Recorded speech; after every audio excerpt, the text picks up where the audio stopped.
এজন ঋষিয়ে কৈছে যে তুমি ব্ৰত কৰিব লাগিব, উপবাসে থাকিব লাগিব। বোলে কিমান দিন? বোলে 3 মাহ 1 মাহ দিন তুমি উপবাসে থাকিব লাগিব, তেতিয়াহে তুমি মৃত্যুৰ ভয়ৰ পৰা পৰিত্ৰাণ পাবা। ৰজা পৰীক্ষিতে ভাবিছে মাত্ৰ 7টা দিনৰ ভিতৰততো মই মৰি যাম, মোৰ ল'ৰা ছোৱালীবিলাকৰ কি হ'ব, হয়নে বাৰু? মই একচ্ছত্ৰী ৰজা, মোৰ সেই প্ৰজাসকলৰ কি হ'ব? আৰু মোৰ ধুনীয়া যি আইগৰাকী, বিউটিফুল আইগৰাকীৰ কি হ'ব? এই যিটো চিন্তা, মোৰ ল'ৰা ছোৱালীবিলাকৰ কি হ'ব, এই চিন্তাই তেওঁক খাই পেলাইছে।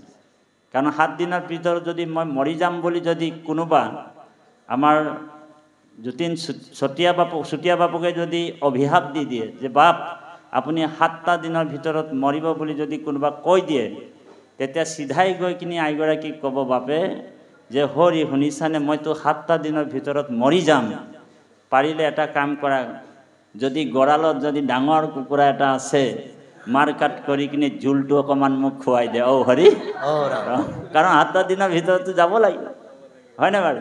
এই 7টা দিনৰ ভিতৰতে ৰজা পৰীক্ষিতো মৰিব বাপাইসকল, আৰু 7টা দিনৰ ভিতৰত আমাৰো মৰণ আছে। বোলে 7টা দিন কেনেকে? আজি কি বাৰ বাপ? দেওবাৰ। অহা শনিবাৰলৈকে 7টা দিন আমাৰ। 7টা দিনৰ ভিতৰতে আমিও মৰিব লাগিব। আজি দেওবাৰ, অহা শনিবাৰলৈকে 7টা দিন হয়নে? গতিকে এই 7টা দিন আমাৰো মৰণ আৰু ৰজা পৰীক্ষিতৰো মৰণ। গতিকে এই বৈকুণ্ঠৰ কল্পতৰু পুৰাণ সূৰ্য মহাভাগৱত, আমি জীৱবিলাক মৃত্যু ভয়তে সকলোৱে আমি সোমাই আছোঁ। মৃত্যুৰ ভয়ৰ পৰা পৰিত্ৰাণ পাব লাগিব, তাকেই তেওঁ জীৱন্তে মুক্ত হ'ব পাৰে, সেই ব্যৱস্থাটো আছে বাৰু। আমি পাঠৰ মাজত সোমাই যাওঁ। বৈকুণ্ঠৰ কল্পতৰু মহাভাগৱত, ইহাৰ উত্তম ফলটোৱে হৈছে হৰিৰ নাম মাত্ৰ। হৰিৰ নামে হৰিৰ নামে হৰিৰ নামে গতি, হৰিৰ নামে ভকতৰ কেৱলে ভকতি। এই যে ভকতি, মূল বস্তুটোৱে হৈছে হৰিৰ নাম, ঈশ্বৰৰ নাম। এই বৈকুণ্ঠৰ কল্পতৰু পুৰাণ সূৰ্যৰ মহাফলটোৱে হৈছে নাম বস্তু। আৰু এই নাম তত্ত্বকে, নাম হৈছে সুপ্ৰিম চল, নামতকৈ আৰু ওপৰত একো বস্তু নাই। সেইকাৰণে আজি আমি বৈকুণ্ঠৰ পুৰাণ সূৰ্য মহাভাগৱত শ্ৰৱণ আৰু কীৰ্তনৰ যোগেদি ভগৱন্তৰ নামেই যে তৰাব পাৰে জীৱসকলক, এই সুদৃঢ় বিশ্বাসটো আনিবৰ কাৰণে আমি শ্ৰৱণ আৰু কীৰ্তন কৰিব লাগিব ভগৱানৰ। ৰজা পৰীক্ষিত 7টা দিনৰ ভিতৰত ভাগৱত শ্ৰৱণ কীৰ্তনৰ যোগেদি তেওঁ এটাই জ্ঞান উপলব্ধি কৰি কৈছে যে আচলতে মোৰ ধন, মোৰ মাটি, মোৰ বাৰী, মোৰ গাড়ী, মোৰ ল'ৰা, মোৰ ছোৱালী বুলি ভাবি আছিল। আচলতে মোৰ একো বস্তুৱে নাই, সকলো মিছা। এই দেহাটো মোৰ নিজৰ নহয়, তাৰমানে মই এটা আত্মা। এই আত্মতত্ত্ব জ্ঞানটোৱে হৈছে মহাভাগৱত। আৰু আত্মবিশ্লেষণ আজি আপুনি মই ইয়াতে কৰিম, এই দ্বিতীয় বৈকুণ্ঠত। আৰু মূল লক্ষ্য উদ্দেশ্য হৈছে মই ক'ৰ পৰা আহিছিলোঁ, এই সংসাৰত থাকি মই মোৰ কৰণীয় কাম কি, মই কি কৰিব লাগিব, আৰু এই সংসাৰৰ পৰা যেতিয়া আমি যাম, আমি শৰীৰটো ত্যাগ কৰিব লাগিব, এৰিব লাগিব। যোৱাৰ পিছত আমাৰ আত্মাটো ক'লৈ যাব, এই 3টা লক্ষ্য উদ্দেশ্য। সেইকাৰণে আমি আজি এই হৰিৰ নাম ধৰ্মটো গ্ৰহণ কৰিছোঁ। আৰু এই হৰিৰ নাম ধৰ্মটো মহাপুৰুষ জগতগুৰু শ্ৰীমন্ত শংকৰদেৱে ভকতি ভাণ্ডাৰ, ভকতি ভাণ্ডাৰ মানে ভঁৰাল, দ্বাৰা হ'ব চুৰি, দ্বাৰা মানে দুৱাৰ, সকলোৰ কাৰণে মুকলি কৰি দিছে। এই ভকতি তত্ত্বটো, ভকতি ভঁৰালটো সকলোৰ কাৰণে খুলি দিছে। আৰু বাক্যকৰ্ণ মন মুখ আছে মানে যাৰ, কৃষ্ণ ভক্তি সমস্তৰে অধিকাৰ বুলি কৈছে। সেইকাৰণে আমি শ্ৰৱণ কীৰ্তনৰ যোগেদি আত্মতত্ত্ব দৰ্শন, আত্মবিশ্লেষণ কৰি জীৱন্তে মুক্ত হ'ব পাৰোঁ, যেনেকৈ ৰজা পৰীক্ষিত হৈছিল। বৰ সুন্দৰ দৰ্শন এইটো। ৰজা পৰীক্ষিতে 7 দিন যেতিয়া মৃত্যুৰ ভয় আছিল, 7 দিন ভাগৱত শুনাৰ পিছত তেওঁৰ জীৱনত বিৰক্তি আহি গ'ল, বৈৰাগ আহি গ'ল। ৰজা পৰীক্ষিতে তক্ষকক ৱেলকাম কৰিছে। ঐ তক্ষক, তই ক'ত আছ? সোনকালে আহ, তই মোৰ দেহাটোকে মাৰিবি, মোৰ আত্মাটো মাৰিব নোৱাৰে। তাৰমানে মৃত্যু ভয়ৰ পৰা তেওঁ পৰিত্ৰাণ পাই গ'ল, হয়নে বাৰু? গতিকে ৰজা পৰীক্ষিতে কৈছে, ভাগৱততে আছে 1ম স্কন্ধত, ৰাম গৃহ অন্ধ কূপতে পৰিলো মই পাপ, কৃষ্ণৰ কৃপাতে পাইলো ঋষি সাপ। ৰজা পৰীক্ষিতে কৈছে যে গৃহ অন্ধ কূপতে পৰিলো মই পাপ, কৃষ্ণৰ কৃপাতে পাইলো ঋষি সাপ। আজি মোক কৃষ্ণই কৃপা কৰিলে। ঋষি সাপটো আচলতে সাপ নাছিল, এইটো মোক ভগৱানে কৃপা কৰিহে ঋষি সাপটো দিছে। অনুকূল আৰু প্ৰতিকূল অৱস্থাটো ভকতৰ স্থিতিটো চাওক। আমাৰ জীৱনত অনুকূল আৰু প্ৰতিকূল অৱস্থা দুইটা আহে। অনুকূল আৰু প্ৰতিকূল অৱস্থাটোতো আমি সমভাৱনাত থাকিব লাগিব। ইয়াত দৰ্শনটো তেনেকুৱা ধৰণৰ সোমাই আছে। সেইকাৰণে ৰজা পৰীক্ষিতে কৈছে, ৰাম জানন্ত বিফলে যায় ভিতৰ সন্ততি, সাপ দিয়াই উপজাইলা মোৰ বীৰকতি। জানন্ত বিফলে যায় ভিতৰ সন্ততি, সাপ দিয়াই উপজাইলা মোৰ বীৰকতি। আচলতে যিটো মোৰ বুলি ভাবি আছিল, মোৰ ধন, মোৰ মাটি, মোৰ বাৰী, মোৰ ল'ৰা, মোৰ ছোৱালী। আমাৰ আদিবাসী ভাষাত কৈছে বোলে মোৰ ধন, মোৰ টাকা, মোৰ মাটি, মোৰ বাৰী, মোৰ ল'ৰা, মোৰ ছোৱালী, অকল মোৰ। তা ভগৱানে ভাবিছে এই মানুহটা কি ৰকম মানুহ ৰে, ই তো অকল বোলে মৰকে আছে, ইয়াকে জলদি কৰে মৰাই দিয়াটাই ভাল বলে। তাক 70 বছৰ 80 বছৰতে হৰি সোনকালে মৰ তবে হ'লে যোনে মোৰকে কৈ থাকে তাক মৰাই দিয়ে সোনকালে। গতিকে এই সংস্কৃত শ্লোকত কৈছে এইটো মম পুত্ৰ মম ভাইজা, অকল মম কৰি আছে, মোৰ বুলি ভাবি আছে। এই মোৰটো আমাৰ বৈৰাগ ভক্তি বা বীৰকতি ভক্তিটো। এতিয়া আমাৰ বৈৰাগ ভক্তিটো ক'ত হয় জানেনে? আমাৰ বীৰকতিটো কেতিয়া আহে জানেনে? গাঁৱৰ কোনোবা যদি আমাৰ একেলগে থকা বসবাস কৰি থকা কোনোবা এজন অন্তৰ আত্মাৰ শহীদজন যেতিয়া বিয়োগ হয়, আৰু সেই বিয়োগ হোৱা ব্যক্তিজনক যেতিয়া শ্মশানলৈ লৈ যায়, যেতিয়া চিতাত উঠাই আমি কান্ধত উঠাই চিতাত উঠাই তাত জ্বলাই দিয়া হয় শৰীৰটো, তেতিয়া আমাৰ জীৱনত সকলোৱে এটা সময়ত খন্তেক সময়ৰ কাৰণে বিৰক্তি আহে, বৈৰাগ আহে। এই শ্মশানতে আহে। এইটো শ্মশান বৈৰাগ বুলি কয়। কি বৈৰাগ?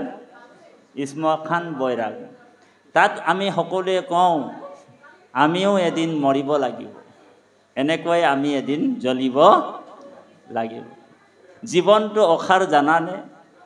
আমি আহিছিলোঁ এদিন সকলোৱে সেই বাটেৰে যাব লাগিব বুলি বিৰকতি আহে। তাৰপিছত যাহা বোলে শ্মশানৰ পৰা বাহিৰলৈ ওলাই গ'লোঁ, তাৰপিছতে আৰু লাহে লাহে ইজনে ইজনক ক'ব যে হেৰি নহয়, কথা এটা, মোৰ আজি ইমান ইম্পৰ্টেণ্ট বোলে কাম এটা আছিল, আজি এইজন ঢুকোৱাৰ কাৰণে মোৰ কামটো নহ'ল। এজনে ক'ব যে মোৰ আজি ব্যৱসায়ত ডিল এটা কৰিব আছিলে, লাখ টকাৰ আপোনাৰ লাখ টকাৰ টেণ্ডাৰ আছিলে, হয়নে বাৰু? আজি এইজন মৰাৰ কাৰণে মোৰ বহুত অসুবিধা হৈ গ'ল, টেণ্ডাৰ ফেল হৈ গ'ল। গতিকে এনেকুৱা কৰি আমাৰ বীৰকতিটো নাইকিয়া হৈ যায়। শ্মশান বৈৰাগ বুলি কয়। আকৌ বৈৰাগ এটা আছে, সেইটো প্ৰসূতি বৈৰাগ বুলি কয়। এনেতো বৈৰাগ বহুত আছে। প্ৰসূতি বৈৰাগটো কেনেকৈ? মাকে যেতিয়া কেঁচুৱা জন্ম দিয়ে, গৰ্ভৱতী মহিলা যেতিয়া কেঁচুৱা জন্ম দিয়ে, জন্মৰ সময়তে মাকে কেঁচুৱাটো জন্ম দিবৰ সময়তে ৭২,০০০ নাড়ী মানে হাড় বা নাড়ী ফাটি গ'লে যিমানটো মানে বিষ হয় সিমান বিষ কেঁচুৱা জন্ম দিওঁতে হয়। এইটো আইসকলে জানিব। হৰি ইমান বিষ হয়। কিন্তু সেই সময়তে জন্ম হোৱাৰ পিছত খন্তেক সময়ৰ কাৰণে বৈৰাগ ভাৱটো আহে। মিছাকে গৰ্ভধাৰণ কৰিছিলোঁ, মিছাকে দেই আৰু কেঁচুৱা জন্ম নিদিওঁ বুলি বৈৰাগটো অকণমান খন্তেক সময়ৰ কাৰণে আহে। তাৰপিছত আৰু যেতিয়া ল'ৰা ছোৱালী ডাঙৰ দীঘল হয় আকৌ চিন্তা এটা কৰে যে এটা ল'ৰা যদি আমাৰ হ'লহেঁতেন। হৰি ৰাম, সেইটো বৈৰাগ। গতিকে বাপাই সমস্ত আমাৰ তেনেকুৱা বৈৰাগ আছে। গতিকে ইয়াত আমাৰ উদ্দেশ্য লক্ষ্যটো এটাই হ'ব লাগিব, ত্যাগৰ মনোভাৱেৰে আমি উপভোগ কৰিব লাগিব। সংসাৰটো কিন্তু অসাৰ আকৌ, এইটো বৰ গুৰুত্বপূৰ্ণ কথা। এতিয়া ত্যাগৰ মনোভাৱেৰে আমি এই সংসাৰখনক উপভোগ কৰিব লাগিব। বোলে কেনেকৈ উপভোগ কৰিম? ত্যাগৰ মনোভাৱেৰে কেনেকৈ কৰিম? ধৰি লওক আপুনি ট্ৰেইন ষ্টেচন বা এৰোপ্লেনত বহিছে ছিট এটাত, টিকেটটো কিনি ল'লে, নিজৰ হৈ গ'ল ছিটটো। বোলে তাত থকা কুলাৰটোও আপোনাৰ, ছিটটোও আপোনাৰ। উঠিলে ক'ত? বোলে ডিব্ৰুগড়ত উঠিলে ষ্টেচনত, হয়নে বাৰু? আৰু যিমানটো দেৰিলৈকে যে উঠিছে সেই সময়লৈকে আপোনাৰ ছিট, আপোনাৰ কুলাৰ আপুনি ব্যৱহাৰ কৰি থাকক, হয়নে বাৰু? আৰু যাহা গুৱাহাটীত বোলে আপুনি নামি দিলে, তাৰপিছত আৰু সেইটো ছিটটো বেলেগৰ হৈ যাব, কুলাৰটোও বেলেগৰ হৈ যাব।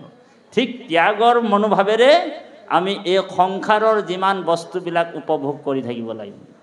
এইটোৱেই বৈৰাগ ভক্তি, আৰু এইটোৱেই হৈছে মহাভাগৱতৰ মূল দৰ্শন। হৰি ৰাম। তাৰমানে সংসাৰত থাকিও পুত্ৰ পৰিবাৰ, ধন টকা পইচা, ঐশ্বৰ্য বিভূতি সকলো অসাৰ বস্তু, সাৰ একো বস্তু নাই। সাৰ কেৱল তুমিহে কেৱলে সত্য, মিছা হবে আন, জানি জ্ঞানী গণে কৰে হৃদয়ত ধ্যান। তুমিহে কেৱলে সত্য, মিছা হবে আন, জানি জ্ঞানী গণে কৰে হৃদয়ত ধ্যান। নমাঙো সুখ ভোগ, নলাগে মুকুতি, তোমাৰ চৰণে মাঙো অমূল্য ভকতি। এ মুখে লৌক নাম মোৰ, কৰ্ণে তব কথা, হৃদয়ত পাদ পদ্ম থাকুক সৰ্বথা। সজ্জনৰ সংগ নুগুচুক সৰ্বক্ষণ, এতেকে প্ৰসাদ মাঙো তোমাৰ চৰণে।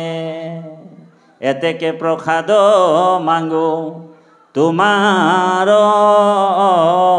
চৰণে। গতিকে ভাগৱতে আমাক কৈছে, যত সাঞ্চা ধন ধান, পুত্ৰ পৰিবাৰ, মৰিলে সংগে এক ৰতিও ন যায়। বোলে যত সাঞ্চা ধন ধান, পুত্ৰ পৰিবাৰ, মৰিলে সংগে এক ৰতিও যাবনে? কোনোবা নিব পাৰিবনে? বোলে কোনোবা যদি নিব পাৰেতো পাৰিব, আৰু বোলে তাক গাঁঠি চাঠি মাৰি দিব লাগে, পিছফালে টোপোলাটো মানি দিব লাগিব, বোলে সেইজনে লৈ যাব পাৰে যদি লৈ দি দিব লাগে, হয়নে বাৰু? কিন্তু এটা ৰতিও কোনো একো লৈ যাব নোৱাৰে। সেইকাৰণে গুৰুজনাই কৈছে আমাৰ, অসাৰ সংসাৰ আত নাহিকে বিশ্বাস, জানি হৰি ভকতিক কৰিও অভ্যাস। মূল বস্তুটো হৈছে ভকতি। আৰু ভকতিয়ে পিতা, ভকতিয়ে মাতা, ইহলোক আৰু পৰলোকৰ বৃত্ত। আচল টকা আৰু আচল ধন কি? ভকতি। এতিয়া আজি আপোনালোক যিটো আজি ঈশ্বৰৰ কথা শ্ৰৱণ কীৰ্তনৰ মাধ্যমত যিটো টকা মানে বেলেঞ্চ কৰিছে, জমা কৰিছে, এই ধনটো কিন্তু ইয়াত খাব নালাগে। আপোনালোক যেতিয়া পৰলোকলৈ যাব, তাত বোলে ধুনীয়াকৈ ফূৰ্তি ফাৰ্তাকৈ খাই থাকিব পাৰিব। বোলে আজি এদিনৰ কাৰণে নহয়, দুদিনৰ কাৰণে নহয়, গোটেই জীৱনটোৱে খাই থাকিব তাত। বোলে গোটেই জীৱনটোৱে নহয়, ব্ৰহ্মাণ্ড বিনাশ হৈ গ'লেও আপোনালোকৰ বিনাশ নহ'ব। এনেকুৱা এটা দিশত ভগৱন্তে আমাক কৃপা কৰে। কেনেকৈ কৃপা কৰে? যে জীৱাত্মাটোক ভগৱন্তই কি কৰে? পৰম ধামলৈ যেতিয়া লৈ গুচি যায়, সেই পৰম ধামত পৰম আনন্দ লাভ কৰে জীৱাত্মা। সেই আনন্দ ব্ৰহ্মক উপলব্ধি কৰি ভোক, পিয়াহ, তৃষ্ণা, কাম, ক্ৰোধ, লোভ, মোহ আৰু লগতে জন্ম মৃত্যু সংসাৰ বন্ধনৰ পৰা মুক্ত হৈ যায়। আজি জন্ম মৃত্যু সংসাৰ বন্ধনত আমি সোমাই আছোঁ, হয়নে বাৰু? এতিয়া আমি ভগৱন্তৰ ভকতি কৰিলে, ভগৱন্তৰ কাৰণে যদি আমি কান্দো, তেতিয়া আমাৰ পাপবিলাক নাইকিয়া হ'ব। এক গোপীসকলৰ তেনেকুৱা হৈছিল ৰাসত। কৃষ্ণৰ বিৰহত গোপীসকল কান্দিছিল। বিৰহত কান্দাৰ কাৰণে গোপীসকলৰ পাপবিলাক নাইকিয়া হ'ল আৰু কৃষ্ণৰ আনন্দৰ কথা চিন্তা কৰি, কৃষ্ণৰ জন্মলীলা ৰহস্য কথা চিন্তা কৰি গোপীসকলৰ পুণ্যটোও নাইকিয়া হৈ গ'ল। আৰু পাপ আৰু পুণ্য যেতিয়া নাইকিয়া হৈ গ'ল, গোপীসকলে পৰম বৈকুণ্ঠ ধামলৈ যাব পাৰিলে, ভকতি বাঢ়িল। এতিয়া পাপ আৰু পুণ্য যদি থাকে, তেতিয়াহ'লে আমি কৰ্মবন্ধনত সোমাই থাকিম। কাৰণ পাপটো হৈছে লোহাৰ পিঞ্জৰা আৰু পুণ্যটোও হৈছে সোণৰ পিঞ্জৰা। কাৰোবাক যদি লোহাৰ পিঞ্জৰাত বন্দী কৰি দিয়া হয়, তেতিয়া কি বুলি ক'ব? বন্দী হৈ আছে বুলিয়ে ভাবিব। আৰু কোনোবা যদি কাৰোবাক যদি সোণৰ পিঞ্জৰাত সোমাই দিয়া হয় আৰু তলা বন্ধ কৰা হয়, তেওঁ বন্দী হৈ থকা বুলি ক'ব। সেইকাৰণে আমি এই পাপ পুণ্যৰ পৰা মুক্তি হ'বৰ কাৰণে আমি ঈশ্বৰৰ ভক্তি কৰিব লাগে। এই শ্ৰৱণ কীৰ্তনটো সেই বস্তুটোৱে হয়। গতিকে নামৰ মহিমাটো আমি কম, অকণমান পাঠভাগি আকৌ লৈ যাওঁ। কৃষ্ণ